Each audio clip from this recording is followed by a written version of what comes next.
ሰላም ሰላም፣ ውድና የተከበራችሁ የጅማ ሚዲያ ቤተሰቦች እንዴት ናችሁ? ይህን ቪዲዮ ስትጀምሩ ላይክ፣ ሼር፣ ሰብስክራይብ አድርጉና ወደ መረጃው እንሂድ። እቺ አርቲስት እንዴት ሞተች፣ በምን ሞተች የሚለውና መረጃ ወጥቷል። እስኪ አዳምጡትና እኔ ተመልሼ እመጣለሁ።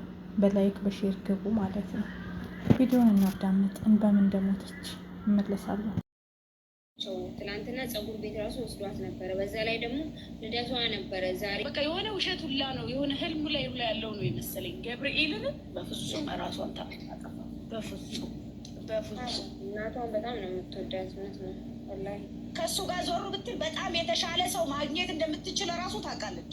እዚህ ይላችኋል። በፊት ራሱ ሲጠባበሱ ምናምን ከሆነ ሰው ጋር መሳሪያ እንትን ተባብሎ ነበሩ። የሆነ ጊዜ ሶሻል ሚዲያ ላይ ሁላ ተጮሆ ምናምን ነበር። አስታውሳችሁ? እሱና የእሱ ጓደኛ በእሷ ምክንያት ላይክ እንደዛ አይነት ነገር ነበር ከጫላ ጋር ቀነኒ ራሷን እንደማታጠፋ ነው ማለት አታጠፋ ፋሚሊ ገብቷቸዋል። አንዳንዴ የውላችሁ ምን አለ መሰላችሁ ወይ በኢኮኖሚ ይሄ ልጅ እኮ ምንም አድርጎላት አይደለም አብረው ያለችው። እኔ አይገርማችሁም? ግን እግዚአብሔርን በዚህ ሳምንት ውስጥ ራሱ ሁሌ ግን ደስተኛ ነሽ፣ አይከብድም አለም ደስተኛ መሆን ስል እግዚአብሔርን ከያሽ እኮ ደስተኛ ነሽ። ሁሌም የጎደለው ነገር አያሳስብሽ ምናምን እንደዚህ አይነት ጽሁፍ ነው። እኔ ጽሁፉን ሁላ ለጥፍላችኋለሁ ከፈለጋችሁ የምትጽፍልኝ ማለት ነው። እና በእውነት ሺሶ ስማርት ራሷን ታጠፋለች ብዬ በፍጹም እኔ ምን እመኝላት ነበረ መሰላችሁ? ባገባት የሆነ በሰርግ ምናምን እንደዛ ነበረ የምጠብቀው ጋይስ። ስለዚህ አሁን በዛኛው ጉዳይ ምክንያት አንዱ ስቲል ቂም ይዞ አንድ ነገር አድርጎ ቢሆንስ? ኢንቨስቲጌሽን ኢዝ ቬሪ ኢምፖርታንት።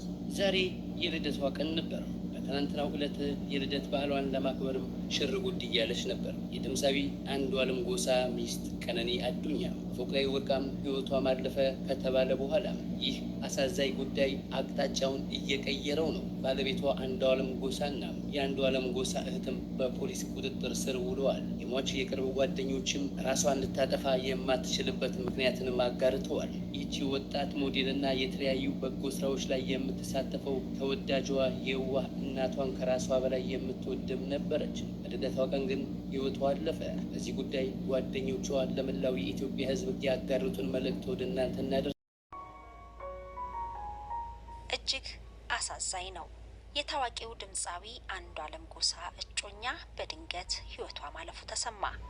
የተወዳጁ ድምፃዊ አንዱዓለም ጎሳ እጮኛ የነበረችው ሞዴል ቀነኒ አዱኛ ህይወቷ ያለፈው ከፎቅ ላይ ወድቃ ነው ተብሏል።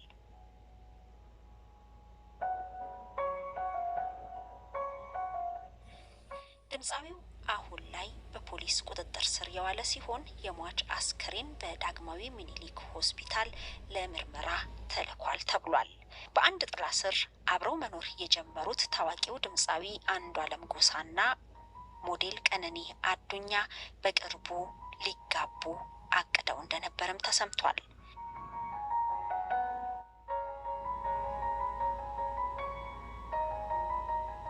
ባሌ ተወልዶ አሰላ ያደገው ድምፃዊ አንዱዓለም ጎሳ ለዓመታት በሙዚቃ ውስጥ እጅግ ሲለፋና ሲጥር የነበረ ወጣት ድምፃዊ ሲሆን በሰራቸው እጅግ ተወዳጅ የሆኑ ስራዎቹ አድናቆትን አትርፏል። በተለይ ደግሞ ደርቤ ላላና ቢልሌ የተሰኙ ነጠላ ዜማዎቹ እጅግ ከሰው ጋር ያስተዋወቀውና በመላው ኢትዮጵያ ከፍተኛ ተቀባይነትን እንዲያገኝ ያደረጉት ስራዎቹ ናቸው። ደርቤ ላላ በአምስተኛው የኦዳ ሽልማት በምርጥ ነጠላ ዜማ የተሸለመ ስራው ነው። በዚሁ አመት በወርሃ መስከረም ላይ ነበር አያንቱ የተሰኘ አዲስ የሙሉ ጊዜ ስራውንም እየለቀቀው። በውስጡ 16 ዘፈኖችን ያካተተው አያንቱ የተሰኘው የመጀመሪያው የአንዱዓለም ጎሳ የሙሉ ጊዜ አልበም የሀገራችን የተለያዩ የሙዚቃ ስልቶችን ተጠቅሞ የሰራቸው ናቸው። በዚህም የሙዚቃ ስራው እጅግ ተወዳጅነትንና ተቀባይነትን ያገኘበት ነበር። እኔ ልጁም እንደዛ የሚያደርግ አይነት ሰው አይመስለኝም። አይ ሰውም እንዳለው እኮ ትላንትና አብሮ ናቸው። ትላንትና ፀጉር ቤት ራሱ ወስዷት ነበረ። በዛ ላይ ደግሞ ልደቷ ነበረ። ዛሬ ነው መሰለኝ ልደቷ። ሜካፕ ምናምን ተቀባብታ ስቱዲዮ ሄዳ ፎቶ ሁላ ተነስታ ነበረ። እንግዲህ ዛሬ የሚፖስት ፎቶ ነበረ ማለት ነው ያ ፎቶ እና እንደተፈጠረ አይታወቅም። እውነቱን እንዲወጣ እኛውን የምንታገለው ትግላችን የእሷ እውነት እንዲወጣ ነው። ለምንድን ነው ይሄ ሰው ጥሏት ነው ወይስ ራሷን ገላ ነው? በቃ ማለት ለምን እንደተፈጠረ ነው ማወቅ የሚፈልገው ይሄ ህዝብ። እሱ ነው። እሱን ለማድረግ ደግሞ ፑሽ ማድረግ አለብን። ታርጌትም ከሆነ በደንብ እናወጣለን፣ እኛ እናወጣለን። ታርጌትም ልጃችንን ታርጌት ለማድረግም ታስቦም ከሆነ አሁን ብቅ ብቅ ስላለ አንድ አለች ደግሞ የተባለ አይን የሆነች አርቲስት ነው የኦሮሞ፣ እሱንም ታርጌት ለማድረግ ታስቦም ከሆነ እናወጣለን። አንተኛ ብኛ በስመ አብ እናንተ ሰው ልብ ውስጥ የሚቀመጡ ሰዎቹን አየር ላይ የሚደፏቸው ግን ምን አስቦ ነው? በእናት እንደዛ የአጫሉ ነገር እንኳን መሬት ላይ ሳይወርዱ የሆነ ምን እንደሆነ ምን ለልጆቹ እንኳን በእንደዚህ ምክንያት ነው ብለን የምናወራው ነገር ሳይኖር መልሶ ደግሞ በኢየሱስ በዚህ ዊርድ በጣም እግዚአብሔርን በጣም ነው የሚያስጠላው። በቃ የዚህ ሀገር ነገር በቃ በጣም ነው የሚያስጠላው። በጣም በቃ የሆነ ውሸት ሁላ ነው የሆነ ህልሙ ላይ ሁላ ያለው ነው የመሰለኝ። ገብርኤልን በኢየሱስ ክርስቶስ ኧረ በስላሴስ በፍጹም እራሷን ታጠፋ። በፍጹም እናቷን በጣም ነው የምትወዳት። እውነት ነው ወላሂ።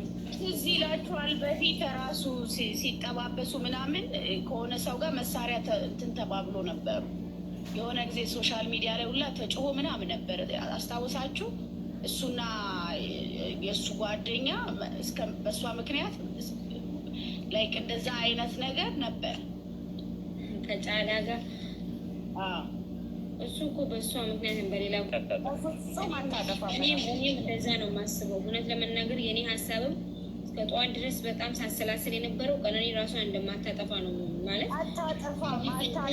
ሺታ ፋሚሊ ገብቷቸዋል። አንዳንዴ የውላችሁ ምን አለ መሰላችሁ፣ ይሄ ወይ በኢኮኖሚ ይሄ ልጅ እኮ ምንም አድርጎላት አይደለም አብረው ያለችው። እኔ አይገርማችሁም? ግን እግዚአብሔርን በዚህ ሳምንት ውስጥ ራሱ መኪና ግን ለምን እንደዚህ የሆነ አለ አይደለ? በቃ እንደዚህ ለምን አያደርግላ? ኢንጌጅ እንኳን ለምን አያደርግ? ፕሮፖዝ ለምን አያደርግ? በቃ ማለት አይምሮዬ ላይ ሁሉ እሱ ነበር። አይስዌር ቪዲዮቿን እያየው ማለት ነው። እና ላይክ ይሄን ሁሉ አክሰብት አድርጋ አብረው የምትኖር ሴት ለእንደዚህ አይነት ለተራ ነገር ራሷን አታጠፋም። በፍጹም በፍጹም 99% ራሱ ሰው 100% መሆን ስለማይችል ነው እሱ እንጂ እሷ ራሷን አታጠፋም። በቃ ለመሰላችሁ የሆነ የገንዘብ ወይም ይሄ የሆነ ነገር ተጠግተው ቢሆን ያንን ባጣ ምን ሆናል? ራሷ ስራ አላት እኮ ሺሀፍት እኮ ሞዴል ናት እኮ የሀገሯን የባህል የምታስተዋውቅ ልጅ ናት። ለምን ብላ ነው ራሷን የምታጠፋው? ከእሱ ጋር ዞሩ ብትል በጣም የተሻለ ሰው ማግኘት እንደምትችል ራሱ ታውቃለች አይደለ? ገባችሁ አይደል ሀሳቤ? ራስሽን ለማጥፋት ለምሳሌ ያለዛ ሰው መተንፈስ አልችልም ምኖረው በሱ ነው ምናምን ብለሽ ስታስብ፣ እሺ እች ልጅ እኮ ከሱ ዞሩ ብትል ወጣ ነበር ተባለ። ስትወጣ ራሷን ለማጥፋት ነው የወጣችው ከቤት አለ እንዲ ራሷን የጣለችው ቤት እንደተባለው እንግዲህ ከቤት ውስጥ ነው ራሷን የጣለችው ከ5ኛ ፎቅ አይደል? 9 ሰዓት የት ነው የወጣችው? እሱስ ቤት አለ ወይስ የለም? እሺ 9 ሰዓት ነው ወርቃ የተገኘችው ወይስ ጠዋት ነው ወርቃ የተገኘችው? ማንስ ያያት? ይሄንን የሚያወራው ልጆች ነው የሚያወሩት አይደል? ያያት ሰው ነው የሚያወራው። ስለዚህ ይሄ ነገር እንዴት ነው ብሎ መጠየቅ አለብን። ስለዚህ ነገር መጠየቅ አለብን። አከ ቆረተሙ ይሄ ነገር ምርመራ እንዲደረግበት ህዝብ መጠየቅ አለበት። ይሄ ነው ማሰብ። ብዙ ጊዜ እንደዚህ ነገር የበቀደሙን ኮሜዲያኑ ልጅ ሆቴል ቤት ውስጥ ድፍት አድርገውት ልጁ ሬሳው ራሱ ሆስፒታል ሳይደርስ በፊት ሆቴሉ እየሰራ ነበር። ሁሌ ግን ደስተኛ ነሽ፣ አይከብድም አለም ደስተኛ መሆን ስል እግዚአብሔርን ከያሽ እኮ ደስተኛ ነሽ። ሁሌም የጎደለው ነገር አያሳስብሽ ምናምን እንደዚህ አይነት ጽሁፍ ነው። እኔ ጽሁፉን ሁላ ለጥፍላችኋለሁ ከፈለጋችሁ የምትጽፍልኝ ማለት እና በእውነት ሺ ሶ ስማርት ራሷን ታጠፋለች ብዬ በፍጹም እኔ ምን እመኝላት ነበረ መሰላል ባገባት የሆነ በሰርግ ምናምን እንደዛ ነበረ የምጠብቀው ጋይስ።